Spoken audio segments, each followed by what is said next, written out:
ஆரம்பிக்க அந்த 72ஆம் ஆண்டுன்னு சொன்ன 1972ஆம் ஆண்டுக்கு முதல் வந்து அன்று தொடக்கம் இன்றைக்கு வரையும் என்கிற மக்கள் வந்து ஏமாற்றப்பட்ட வண்ணமே வந்து கொண்டிருக்கிறார்கள் அரசியல்வாதிமார்கள் நம்பி. அப்போ அந்த அடிப்படையில் எங்களோட தலைவர் கூட ஒரு ஆயுத போராட்டத்தை உருவாக்கி கடைசி 30 வருஷ போராட்ட முடிவு அடைகின்ற நிலைமையில் 2009 ஆயுதம் ஒழிக்கப்பட்டு இன்றைக்கு உலகெங்கும் சர்வதேசமயப்படுத்தப்பட்டு விட்டுருக்கு. ஆனால் எங்களுக்கு ஆயுத போராட்டம் தோல்வி அல்ல. எந்த பெரும் வெற்றி என்னன்னா உலகெங்கும் நாங்கள் எங்கள் அடையாளத்தை எங்கள் தலைவர் காட்டி கொண்டு போயிருக்கிறேன். உலகெங்கும் வாழ்கின்ற தமிழ் மக்கள் தமிழன் சொல்லி பேர் சொல்கிற அளவுக்கு நாங்கள் இன்றைக்கு வாழ்ந்து கொண்டிருக்கோம். இன்றைக்கு உலக நாடு இன்றைக்கு பயந்து கொண்டிருக்கின்றா. இன்றைக்கு இலங்கை அரசு கூட வெளிநாட்டில் உள்ள புலம்பெயர்ந்த மக்களுக்கு பயப்படுது. அங்கே ஆர்ப்பாட்டங்கள், அங்கே ஒவ்வொரு அலுவலகங்களை சுற்றி வளைக்கின்றது. அப்போ இங்கே என்ன நடந்தாலும் எங்களோட மக்களுக்கான நீதியை கோரி அங்கே வந்து போராடி கொண்டிருக்கின்றார்கள். ஆனால் எங்களோட மக்கள் மிக ஒற்றுமை இல்லை. எங்களோட மக்கள் சித்தியான ஒரு என்ன சொல்றது, போராட்ட காலத்துல இருந்த ஒழுக்கம் கட்டுப்பாடு கண்ணியத்தை பார்க்குது இப்ப பார்க்க எங்களுக்கே வெக்கமா இருக்கு. எங்களுக்கு ஏன் எங்களுக்காக எங்களை அர்ப்பணிச்சு நாங்க எங்களுக்கு அப்பா இருந்தது, அம்மா இருந்தது, சகோதரம் இருந்தது, எல்லாம் இருந்தது. அப்ப எங்களுக்கு சொல்லி எதுவுமே எல்லாம் இருந்து நாங்கள் எந்த முகோரியுமே இல்லாம தலைவரை மட்டும் நம்பி வந்து நாங்கள் போராடினாங்க. இங்க இருந்த நாள் திருவண்ணாமலையில முதல்ல பிறந்தனா இதே இடத்துல நாங்கள் 91ஆம் ஆண்டு இதே இடத்துல ரோட்டு போடுறோம். நாங்கள் இதே வலதுகரை பக்கம் நாங்கள் மண் போடுறோம் எங்களோட மக்களுக்கு பாதையால போறதுக்கு. அதே மாதிரி 90ஆம் ஆண்டுல இருந்து 91ல இருந்து இன்றைக்கு வரையும் அதே பாதை இப்படி இருக்குது. அப்ப இதுக்கெல்லாம் காரணம் சரியான வழி நடத்தல் இல்லை. அதே டைம்ல எங்களோட மக்கள் ஒற்றுமையும் இல்லை. நாங்க ஒன்றை செய்ய போறோம்னா அதுக்கிடையில பிரிஞ்சு நிற்கிறார்கள். அப்ப இவங்க வந்திருக்காங்க, என்ன தேவைக்கு வந்திருக்கின்றார்கள், டயஸ்போராட காசு இவங்க நல்லா காசு அடிக்கின்றார்கள். அப்ப இங்க ரோட்டு போட வந்திருக்கின்றார்கள். இவ்வளவு நாளும் 15 வருஷமா இவங்க எங்க போனவே என்று சொல்லி பலதரப்பட்ட கருத்துக்களை நான் எங்களை காது கேட்க எங்களுடைய காசு வாங்கி எங்கள்கிட்ட வாங்கி கொண்டு எங்கள்கிட்ட பொதி வாங்கி கொண்டு எங்களை பற்றியை கட்டி கொண்டு போறார்கள்.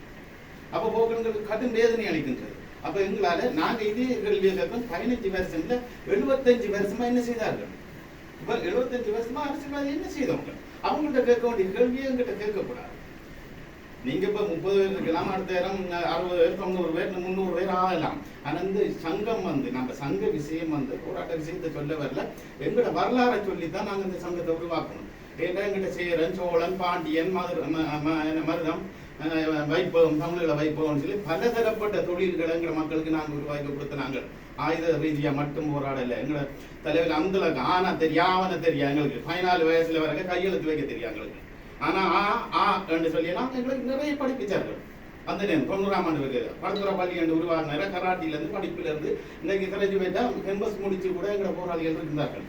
ஆனா கூட தெரியாத வந்த போராளிகள் அந்த அளவுக்கு எங்களை உருவாக்கி வச்சுட்டு போன தலைவர் எங்களை மக்களை நம்பி நாங்கள் ஏதாவது ஒரு திட்டத்தை செய்வோம்னு சொல்லி மக்களை நம்பித்தான் நாங்கள் இன்னைக்கு உணர்வால் வலிக்கப்பட்டு வந்து நாங்கள். ஆனா அதே மக்களால நாங்கள் அவமானப்பட்டு போய் 12,000 போராளிகளும் வேதனைப்பட்டு ரோட்ல நின்ற நாங்கள் நின்ற நிலைமையில தான் இதை விடக்கூடாது. ஏன்னா ஆயுத ரீதியா நாங்க போராடின நாங்கள் நிச்சயமாக எங்களை மக்களுக்கு ஜனநாயக ரீதியா போராட வந்து அரசாங்கம் எங்களுக்கு தடுப்புல இருக்குது படிக்க சொன்னோம். இன்றைக்கு பலதரப்பட்ட இயக்கத்தை சுட்டி காட்டினது ஒரு கேர்னல் ஒரு வந்து எங்களுக்கு 2011ஆம் ஆண்டு எங்களை விடுதலை ஆக்க போறான்.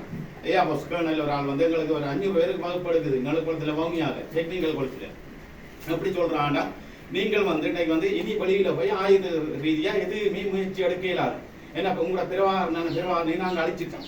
ஆனால் இனிமேல் நீங்க ஜனநாயக ரீதியா போராடலாம், எங்களுக்கு அனுமதி தாரான். புனர்வாழ்வு எப்படி இபிஆர்ல புல்லட், டெலோ, கருணா, புள்ளியாம், ஜேபி கூட எல்லாரும் ஆயுதம் ஏந்தினவங்க இன்னைக்கு பார்லமெண்டத்தில் இருக்கிறாங்க.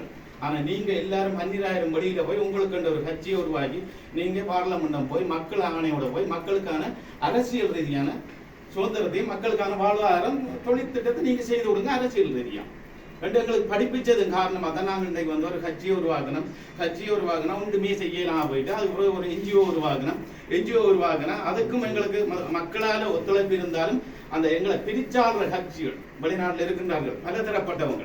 நம்ம அவங்களுக்கு நாங்கள் இங்க ஒற்றுமையா இருக்கிறது எங்கேயுமே விருப்பம் இல்லை, குலத்திலையும் விருப்பம் இல்லை, தாயத்திலையும் விருப்பம் இல்லை. எங்களை மக்களுடைய ஒற்றுமை இல்லாத காரணத்தினால் எல்லாருக்கும் அனாதரவா எல்லாரும் கூட்டுற அளவுக்கு எல்லா நாடும் கூட்டுற அளவுக்கு நாங்கள் இன்றைக்கு இருக்கோம். இன்றைக்கு எங்களுக்குன்னு சொல்லி ஒரு 10 ஏக்கர் காணி எடுக்கலாம், ஆனா 500 ஏக்கர் காணி கொடுக்குறான் சீனாவுக்கு புத்தக. அப்ப அப்படியான நிலைமையில் இருக்க நாங்கள் எங்களுக்குன்னு சொல்லி ஒரு லீஸ்லயோ இதுலயோ ஒரு புத்தக எங்க மக்களுக்கு தொழில் வாய்ப்பை கொடுப்போம்னு சொல்லி நாங்க 2019 முயற்சி செய்து நாங்கள் மடமான ஆளுநருக்கு. அதே முயற்சியின் காரணமாக நாங்கள் போய் வெற்றி அளிக்கிற சட்டத்தில் இருக்க கொரோனான்னு சொல்லி ஒரு நோய் வந்தது. அதோட விட்டு நாங்கள் 100 பேர் விவரத்தோட நாங்கள் போனாங்க வடமானம் 2019. அது விடுபட்டது கூட இப்போ நாங்கள் வந்து குளத்தில் இருக்கிறவங்க காசு கொடுக்குறாங்க, 100 பேருக்கு உதவி கொடுக்குறாங்கன்னா சும்மா இல்லை, கை படிக்குது. ஒரு அண்ணா எனக்கு உதவி செய்கிறார், அவர் தான் அந்த மீட்டிங் உதவி செய்கிறார், சாப்பாட்டுக்கு உதவி செய்கிறார். ஆனால் அவர் முதியோரை இத்தாலியில் சம்பளம் குறைவு ஏனைய நாட்டை விட முதியோரை பராமரிக்கிறேன். அப்போ பராமரிச்சுட்டு வந்து அந்த 4 மணி இடைவெளிக்குள்ள வந்து எனக்கு ஒரு வீடியோ கோலோட இன்பராசா காட்டுறோடு ஒரு தட்டை காட்டினார். அங்கே பார்த்தா ஒரு 500 ரொட்டி கிட்ட மாவு உருண்டை உருட்டி வச்சிருக்கேன். அப்போ என்ன கேட்டேன், இம்ராசா நான் வந்து அந்த ஃப்ரீயான டைமில் வந்து ரொட்டி போட்டு தான் அந்த பீச் வழியாக கொண்டு கொடுத்து சம்பளம் கொடுத்து தான் அதில் வர லாபத்தில் தான் உங்களுக்கு அனுப்பி கொண்டிருக்கின்றேன். எனக்கு உண்மையிலே நினைச்சா வேதனை. ஆனால் அப்படித்தான் முழு பேர் வெளிநாட்டில் இருக்கிறவங்க வெளிநாட்டில் இருக்கிறவங்க எல்லாரும் காசுன்னு சொல்லி இங்கே இருந்து கொட்டா அங்கே முழு பேரும் சாப்பிடக்கூட இல்லாமல் தான் உழைக்கிறாங்க. குடியிரு சரியான பனி, அவங்களுக்கு பான் சாப்பாடு. இரவு 12 மணி. அங்கே ஒரு அம்மா கனடாவில் இருந்து சொல்கிறா, அங்கே என்ன தம்பி சுதந்திரம் கனடாக்கு வந்துட்டேன், ஆனால் எங்கட பொடியங்கள் எங்கட இளைஞர்கள் பார்க்குற வேதனையை பார்த்தா அந்த காசில் உருவா கூட சேதம் எங்களுக்கு அந்நியமாக்க நம்புறான். 12 மணிக்கு வருவாங்களாம், அந்த 1 மணித்தியால இடவழிக்கல பானும் கரையும் சாப்பிட்டு திரும்பி அடுத்த 2 மணித்தியால ஒவ்வொருத்தையும் வேலையை ஓடுவாங்களாம். நிம்மதியே இல்லாமல் உழைக்கிறான். அது பிள்ளைஞ்ச உறவுகளுக்கு காசு, மக்களுக்கு வெள்ளம் வந்தா காசு, கொரோனா வந்தா காசு, அங்கே என்ன வருத்தம் வந்தா காசு எல்லாம் செய்கிறாங்க. அது என்னத்துக்காக செய்கிறாங்க? எங்களோட மக்கள்ல ஒற்றுமைக்காக நல்லா இருக்கணும்ன்றதுக்காக. அப்ப இயக்கத்துல இருந்து போராடிட்டு அங்கேயும் போய் இன்றைக்கு மக்களுக்காக போராடி ரத்தம் சிந்தி தான் உழைக்கிறாங்க. ஆனா அதை வந்து நாங்க உருவாக்கி எங்களோட மக்களுக்கான ஒரு தொழில் வாய்ப்பு திட்டத்தை உருவாக்கி எடுக்கிறதுக்கு இல்லாம இருக்கு. பெற்றும் கஷ்டம், இவ்வளவு வலி வேதனை. நாங்க ரியலா பாக்குறோம். இங்க எல்லாரும் வந்து படம் தான் நடிக்கிறாங்க. நான் மக்களோட பயணிக்கிறேன், புஷ் சைக்கிள்ல வரோம், மோட்டர் சைக்கிள்ல வரோம், நான் பேக்கை தூக்கி கொண்டு போக எனக்கு எல்லாம் தெரியுது. ஆனா நான் அரசியல்வாதி மாதிரி மேல வந்து இறங்கி வேட்டியோட வந்து இறங்கி நான் உங்கள்கிட்ட கதைக்கல. அவ்வளோத்தையும் நான் அனுபவிக்கிற விடயத்தை தான் நாங்கள் கேட்கிறோம். அதே மாதிரி போராட்டத்திலே நாங்கள் பட்ட கஷ்டத்தை தான் உங்களுக்கு சொல்றோம். நீங்களும் எங்களோட இருந்தீங்க, இத்தனை தளபதியா இருந்தீங்க, இதில் இருக்கிறீங்க, இத்தனை பேர் நிர்வாகத்தில் இருந்தீங்க, அண்ணையோட இருந்தாங்க இருக்கிறீங்க. ஆனா உங்களுக்கு எல்லாம் தெரியும். ஆனா எல்லாருக்கும் எல்லாம் தெரியாது. ஏதோ இப்ப இன்றைக்கு வந்து நான் திரும்ப இப்ப இந்த மௌனாஞ்சலி செலுத்தக்க 1000 பேர் சொல்லலாம். ஆனா நான் ஒரு கணத்துக்கே அந்த மாவீரரை நினைக்கிறேன், என்ன உருவாக்குன அப்பாவை நினைக்கிறேன், அப்பாட பேர் உலகத்து சொல்லணும் நினைக்கிறேன். இந்த கணத்துக்குள்ள இந்த மாவீரரை தியானம் இந்த உயிரை வச்சிருக்கேன்னு நினைக்கிறேன். அதான் நான் உண்மையிலே எங்க போனாலும் பயம்ன்றது இல்லை. ஆனா எங்க மக்களை நினைக்க ஒரு கவலை ஒன்று இருக்கு. இந்த மக்களுக்காக நாங்க இவ்வளவு கஷ்டப்படுறோம்.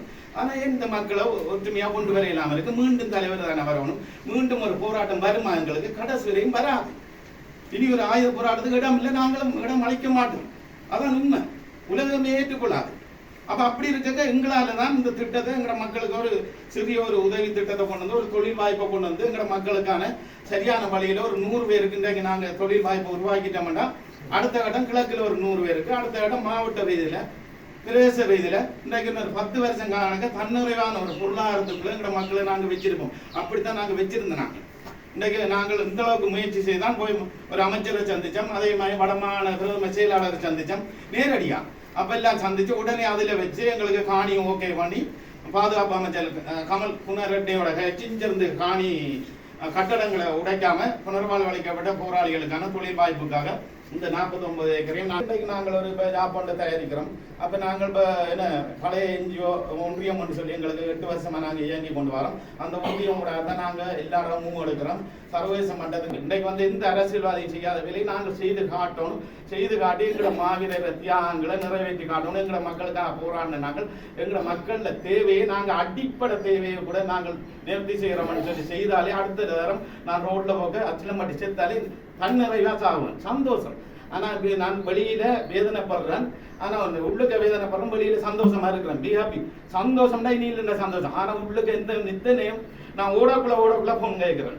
எந்த நேரம் அச்சிலம்படுவானுங்க. அன்றைக்கெல்லாம் பஸ்ல அடிபட பார்த்தேன். போன் வரும், இது வரும், இதை எப்படி கொண்டு உருவாக்குற, என்ன செய்யற, இப்படியான ஆட்களை கொண்டு வரோம்ல. கல்லனா இருக்கிறாங்க, நல்ல வேலை செய்யறாங்க இல்ல, ஒத்துழைக்கிறாங்க இல்ல, எல்லாரும் உதய குறிக்கோளுக்கு இருக்கிறாங்க, எல்லாருக்கும் பணம் தான் தேவைப்படுது.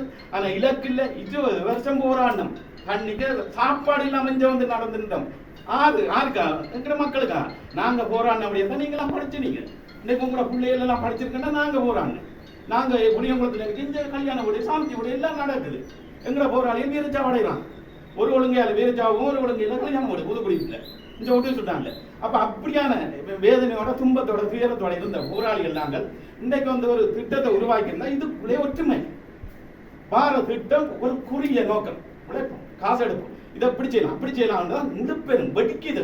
நான் சும்மா நடிக்கிறேன், ஓம் செய்யும். ஆனா இலக்கம் இருக்கு, எனக்கு ஒரு விசுவாசம் இருக்கு, எனக்கு ஒரு சத்திய பிரமாணம் இருக்கு. அந்த இலக்கை வச்சு தான் நான் இன்றைக்கு செயல்பட்டு கொண்டு வரேன். உண்மையில உணர்ச்சிவசமாக கதைக்கிறோம், வேதனைப்பட்டு கேட்குறா. இன்றைக்கு சீமாங்க கதைக்கிறீங்க, அப்படித்தான் வருது எங்களுக்கு. இந்த என்ன நாங்கள் பட்ட கஷ்டத்தை பார்க்க வேதனை, ஆத்திரம், கவலையா இருக்குது. எனவே உங்கள்ட்ட எல்லாத்தையும் நம்பிக்கையோட உறுதியோட எங்களோட மக்கள் என்று சொல்லி கேட்டு, நீங்கள் இதுக்கு ஒத்துழைச்சு இந்த சங்கத்துல எல்லாரும் சேர்ந்து, நாங்கள் ஒரு ஆள் சேர்ந்து தூக்க இல்லாது 60 தேங்காய் ஒருவன் தூக்காம எல்லாரும் பங்கிட்டு தூக்கி நாங்கள் செய்கிற ஒரு 30 பேர், இன்னைக்கு 40 பேர், 100 பேர் சேர்ந்து செய்யறதுதான் பல்லாயிரக்கணக்கான பேரை நாங்கள் அபிவிருத்தி கொண்டு வரலாம். வடகிழக்கு 20 லட்சத்துக்கு மேற்பட்ட மக்களை கொண்டு வரலாம். இதுக்கு எங்களுக்கு அடித்தளம் போடுறது தான் இங்கே. எனக்கு இன்றைக்கு நாங்கள் வன்னியில், நாங்கள் இப்போ எங்கேயும் எங்களை முழு போராட்ட காலத்திலையும் வன்னியில இருந்து தான் ஆரம்பிச்சினாங்க. அதே வன்னியில தான் இன்றைக்கு இங்கே நிற்கிறோம். நாங்களும் புலி தான். இன்றைக்கு புலியாக தான் நாங்கள் ஆயுதம் கலட்டப்பட்ட புலிகள், இன்றைக்கு புனர்வாழ்வு அளிக்கப்பட்ட நாங்கள். அது அலைதல் சொல்லப்பட்டதன் காரணமாக தான் நான் புலி என்று சொல்றோம். மற்றபடி புலி என்றாமல் எல்லாரும் பயப்படுத்த இல்லை. எல்லாரும் புலியும், எல்லாரும் புலிக்கு ஹெல்ப் பண்ணாங்க. ஒட்டுமொத்த 5 வயதுக்கு மேற்பட்ட மக்களே இந்த போராடுற கட்டத்தில் இருந்தேன்னு சொல்லி ஒரு அறிக்கையும் நாங்கள் தடுப்பில் இருக்க ஒரு அமைச்சர் பெற்றிருந்தார்.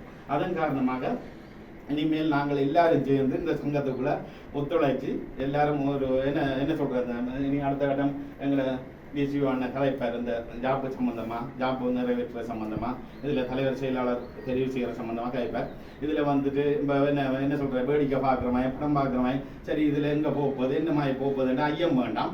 நிச்சயமா பொருளாதாரத்தை எங்களால் இயன்ற அளவுக்கு புலமைந்த மக்கள்கிட்ட இருந்து நான் கொண்டு வரேன். இதை வளர்க்கறதுக்காக உங்களோட ஒத்துழைப்பு தேவைன்னு சொல்லி இதுல நான் மிகவும் தாழ்மையோட கேட்டுக்கொண்டு, இதுல உணர்ச்சி வசமாக நினைச்சுக்கோங்க. நன்றி, வணக்கம்.